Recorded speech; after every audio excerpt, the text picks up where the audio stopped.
আসসালামু আলাইকুম। আপনারা সবাই কেমন আছেন? আমি আলহামদুলিল্লাহ ভালো আছি। আজকে আমি কি রান্নার আয়োজন করতেছি আপনাদেরকে দেখাবো।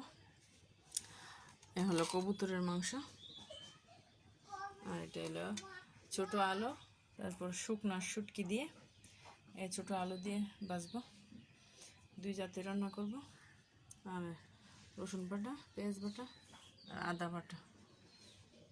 আমি আলুটা দিয়ে দিয়েছি ভাজি,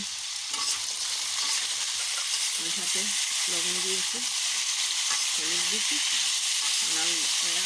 হালকা ভাজা হলে শুটকিটা দেবো।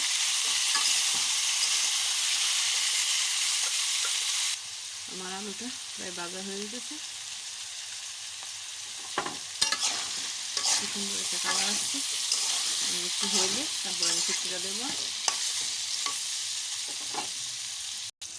হলো কবুতরের মাংসটা বসানো, এটার মধ্যে পেঁয়াজটা ভাজা হয়ে গেছে। মাংসটার মধ্যে আমি সব মশলা দিয়ে দিয়েছি, আর মাংসটা ঢেলে দেবো। মাংসটা দিয়ে দিয়েছি,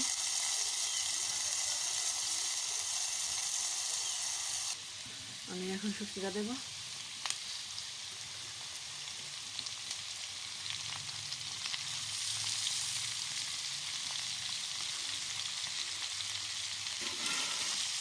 কাঁচামরিচ, পেঁয়াজ, রসুন দিয়ে দিয়েছি।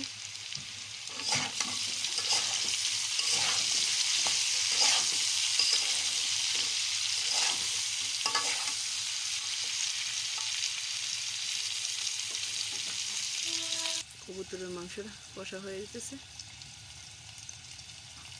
দেখেন কি সুন্দর একটা কালার আসছে।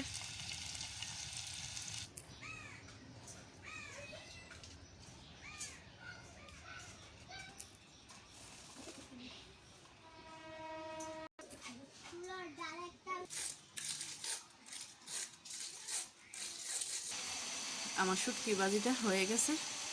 তো আপনারা চাইলে এইভাবে রান্না করে খেতে পারেন। আমার অনেক পছন্দের এই শুটকি ভাজিটা। আমার কবুতরের মাংসটা হয়ে গেছে, দেখেন কি সুন্দর একটা কালার আসছে। আমাদের পালা কবুতর। তো আপনারা সবাই ভালো থাকেন। আল্লাহ হাফেজ।